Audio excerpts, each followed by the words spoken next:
Guys good morning, welcome back to my channel. और मैं आपको बता दूं, मैंने मेरी लाइफ ख़राब करने के लिए डीएलएड किया बहुत ही मेहनत से, और शायद इस उम्मीद से कि आज नहीं तो कल गवर्नमेंट टीचर बनी जाऊंगी, जॉब मेरी लग जाएगी और मेरा सिलेक्शन होकर मैं अपने पैरों पे खड़ी हो जाऊंगी, किसी के दबाव में नहीं रहूंगी। सास ससुर हस्बैंड किसी से मुझे कोई टॉर्चर नहीं सहना पड़ेगा। बट 17 बैच ऐसा न सुड्ढा बैच आप लोग कह सकते हो कि वैकेंसी तब से आई ही नहीं, और आज 2024 चल रहा है बट वैकेंसी का कोई ठिकाना नहीं है। कुछ लोग बोल रहे हैं इलेक्शन टाइम के बाद वैकेंसी आएगी, बट मैं ऐसा सोचती हूँ कि अगर इलेक्शन के पहले नहीं आई तो बाद में भी वैकेंसी आने का कोई चांस नहीं दिख रहा है। पर हमारे पास दो ऑप्शन है अपनी लाइफ को चेंज करने के लिए, अपने गोल को पाने के लिए। फर्स्ट तो बीपीएससी 3.0। हाँ, उसमें अभी नाटक चल रहा है, पेपर को अभी डेट बढ़ा दी गई है, हाई कोर्ट के ऑर्डर्स आ चुके हैं, बहुत सारा प्रोसेस चल रहा है, और DSSS PRT। बट एक उम्मीद की किरण है कि हाँ वैकेंसी आएगी, चाहे जुलाई में आए या फिर जब भी। और इसकी तैयारी हमें अभी से करनी है, हिम्मत नहीं हारना है, बस इतना सोचना है कि जो अब ठान लिया है उसे करके ही रहना। जब आप माँ बनते हो तो बहुत सारे चेंजेस आते हैं, बट मुझे ऐसा लगा कि सिर्फ ये चेंजेस एक माँ में आते हैं और किसी में नहीं आते हैं। पापा में या दादी बाबा में कोई भी डिफरेंस नहीं रहता है। मम्मी को अपना करियर का त्याग करना पड़ता है, क्योंकि जब मैं माँ बनी तब मुझे इस चीज़ का एहसास हुआ कि अरे मैं अपनी लाइफ के साथ कर क्या रही हूँ। हस्बैंड तो आराम से ऑफिस जाना, अपना जो वर्क है वो उनका रूटीन सेट है, बट मेरा कोई भी रूटीन नहीं सेट है। मुझे कब पढ़ाई करनी है, कब खाना बनाना, ये सब कुछ मेरी बेटी के अकॉर्डिंग होता है, क्योंकि उसका जगना सोना सारी जिम्मेदारी मेरे सर पे, और मैंने आज तक कभी इतनी जिम्मेदारी नहीं निभाई है। पर अब मुझे एहसास हो रहा है कि मैं कर क्या रही हूँ। आप लोग भी जब भी अपने ससुराल जाते हो, वहाँ पे आपके सास ससुर सभी की जिम्मेदारी आपके सर पे आ जाती है। क्यों? जैसे कि सपना जी ने कमेंट किया, 6 लोगों की फैमिली और पूरी फैमिली का छोटा बड़ा सारा काम उनको ही करना पड़ता है, तो क्या उनके हस्बैंड या उनकी सास तो हेल्प करा ही सकती हैं? सास सारा दिन घर पे रहती, पर नहीं, लोग अब सोचते बहू आ गई है मीन्स एक दूसरी नौकरानी मिल गई उनको उस घर की, सारे काम वो अपने बहू से कराते हैं, ना उनके करियर का सोचते ना ही कुछ, और वो सोचेंगे भी कभी नहीं। तो हमें जो करना है वो सिर्फ हमें करना है, अपने लिए करना है। अभी मैंने अपनी प्रिपरेशन स्टार्ट की है। अब कुछ एग्ज़ाम मेरे हैं, यानी कि जुलाई में, ज़्यादा तो नहीं, बस 1 और 2 एग्ज़ाम मेरे पास है। मैं सोच रही हूँ उसको अच्छे से अपना 100% दूँ। मैंने KVS का सिर्फ एक एग्ज़ाम दिया है, गवर्नमेंट एग्ज़ाम, जिससे मेरा सिलेक्शन नहीं हुआ था, कुछ नंबरों से रह गया था। मेरी प्रेगनेंसी बीच में ही थी और बहुत सारे काम की वजह से, बट मैंने अपना उसमें 100% दिया था। फिर भी मुझे कभी कभी बहुत ज़्यादा रोना भी आता है कि इतनी मेहनत करने के बाद जब आपका सिलेक्शन ना होना तो वो आपकी किस्मत हो जाती है। बट अब एक चांस मैं खुद को और देना चाहती हूँ।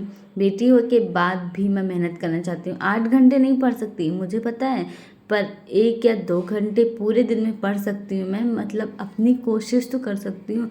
फिर हार नहीं मानूंगी और एक बार फिर से अपने लिए शुरुआत करूँगी, क्योंकि हमें अपना कोई टाइम नहीं मिलता। अभी मैं किचन में काम कर ही रही थी, तैयार होके अपना जैसे ही बुक खोला कि शीशा जग गई हैं।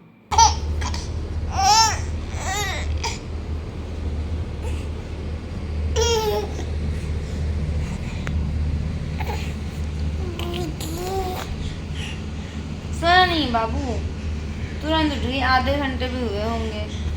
मैं बस आप लोग के साथ अपनी लाइफ अपनी जर्नी शेयर करना चाहती हूँ, और इसलिए मैं 30 दिन की एक स्ट्रेटजी बनाऊंगी, जिसे आप कह सकते हो 30 डेज चैलेंज, और कोशिश करूँगी कि मैं अपना 100% दूँ मैं उस एग्ज़ाम के लिए, क्योंकि 1 महीने के अंदर ही आपको सिलेक्शन लेना होता है। याद तो हम लोग को बहुत सारी चीज़ें पहले से रहती हैं, बट एक ही चीज़ को बार बार पढ़ते रहना चाहिए, जो कि मेरा रिदम टूट चुका है। अब मुझे स्टार्टिंग से स्टार्ट करना है, क्योंकि बेबी होने के बाद से मैं सच बताऊं तो बिल्कुल भी नहीं पढ़ती थी। मैं पूरी लाइफ एकदम ऐसे कर ली थी, मैंने खुद ही बर्बाद कर ली थी। जैसे मेरी मम्मी की लाइफ थी वैसे ही मेरी लाइफ, तो क्या फ़ायदा फिर मेरे पढ़े लिखे इतने होने का, BEd BTC या कुछ भी करने का कोई फ़ायदा नहीं है अगर आपके पास गवर्नमेंट जॉब नहीं है।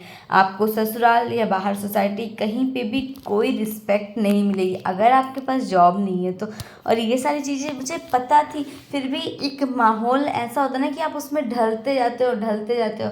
और मैं कहूँगी कि अगर हम लड़कियां किसी और की जिम्मेदारी ना भी लें, बट अपने बच्चे, अपने हस्बैंड की जिम्मेदारी तो हमें लेना ही पड़ेगा सर पे मेरे। और पता है, बच्चे के साथ मैं समझ सकती हूँ, जिनके 2 बच्चे हैं या ज़्यादा हैं तो और आफत है। मेरी एक छोटी सी बच्ची है और उसको संभालने में मेरा पूरा दिन वेस्ट होता है। मैं बिल्कुल भी इस चीज़ के लिए ये नहीं करती कि नहीं मैं पढ़ाई कर लूँ। उसके सोने के बाद मेरे काम स्टार्ट हो जाते हैं, और जब भी काम ख़त्म करके थोड़ी देर में पढ़ाई स्टार्ट करती हूँ, उसके जगने का टाइम आ जाता है। शाम हो चुकी है और ये अभी ऑफिस से आ चुके हैं और अब हम जा रहे हैं जिम।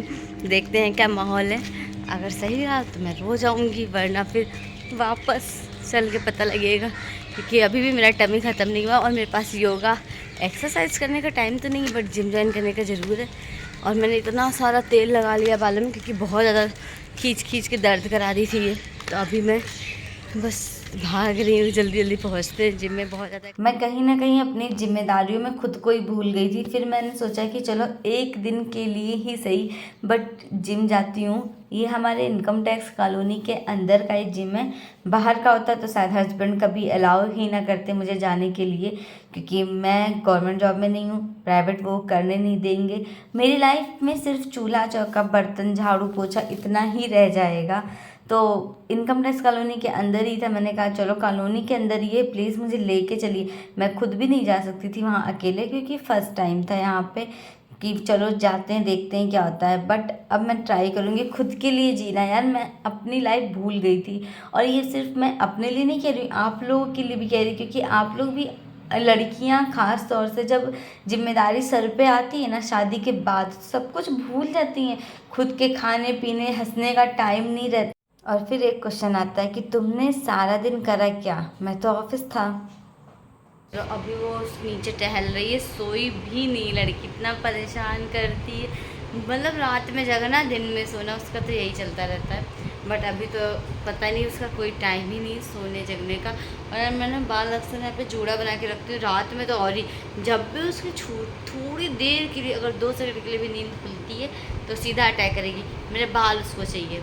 तो ना, जितना डिलीवरी के बाद से बालों पे फ़र्क नहीं पड़ा है, उससे ज़्यादा तो बाल ये देख सकते हो आप लोग, पूरे गंजे हो गए हम आगे से, खींच के उसने तोड़ दिए। कितना ज़्यादा ऐसे दिख रहा है ना मांग। और अभी मैं कुछ कर भी नहीं सकती अपने बालों पे, टाइम ही नहीं मिलता। अब जब घर जब जाएंगे फिर हो पाएगा कुछ।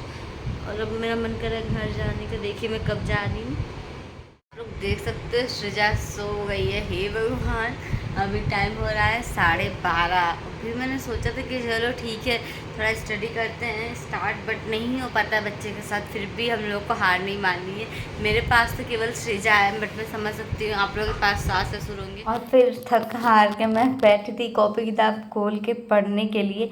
हालांकि इस टाइम मैं अपनी नोट्स से नहीं पढ़ रही हूँ, मैंने बुक को सोचा था, बट बुक मुझे बहुत ही ज़्यादा बोरिंग लगती है, और इसी के चलते मैं सो रही थी। ये मुझे याद ही नहीं रह गया कि मुझे क्या करना है। फ़ोन अपना बंद कर दो, मैं पढ़ाई कर रही हूँ।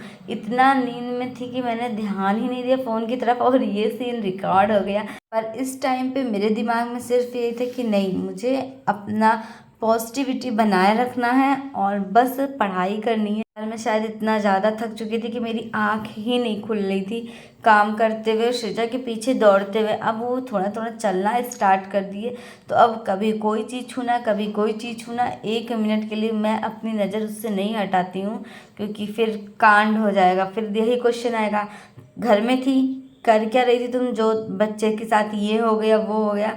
और मैं इस क्वेश्चन से अब थक चुकी हूँ सुन के कि सारा दिन घर में करती क्या। मेंटली इतना परेशान हो चुकी कि मैं आप लोगों को जवाब नहीं दे सकती। बट अब स्टार्ट करते हैं यार, एक बार फिर से अपने लिए थोड़ा सा टाइम निकाल के अपनी पढ़ाई को देते हैं। और अगर आप लोग भी मेरे साथ प्रिपरेशन करना चाहते हो तो प्लीज़ चैनल को सब्सक्राइब करना, वीडियो को लाइक करना। और हाँ, कमेंट में ये ज़रूर बताना कि आप लोग किस चीज़ की तैयारी कर रहे हो। मैं अभी 2 एग्ज़ाम की तैयारी करूँगी। देखो DSSB, BPSC प्लस मेरा एक और एग्ज़ाम है। तो इन सबको देखते हुए मुझे तैयारी करनी है और सबका सिलेबस सेम ही है, साइंस, मैथ, रीजनिंग।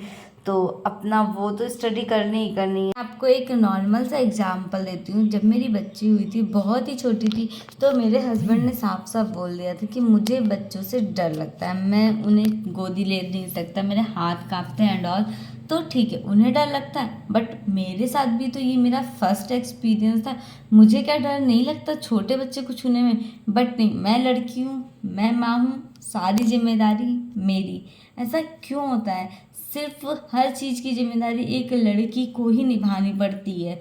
लड़के निभाते हैं, मैं ऐसा नहीं कह रही कि वो नहीं निभाते हैं, बट कुछ ज़्यादा लड़के बहुत ही सपोर्टिव होते हैं और कुछ ऐसे होते हैं कि पूछो ही मत। और इन सब कामों के बीच में हमें अपनी लाइफ में अपने लिए थोड़ा सा वक्त चुराना पड़ेगा ही। और मेरी तरह सोना नहीं है आप लोगों को। मैंने बाद में ये वीडियो बंद करके सो गई थी, क्योंकि मुझे ध्यान ही नहीं रह गया, थकान इतनी थी और पढ़ाई बिल्कुल नहीं कर पाई रात को। बट अब मैंने चैलेंज लिया है तो इसे करके रहूँगी।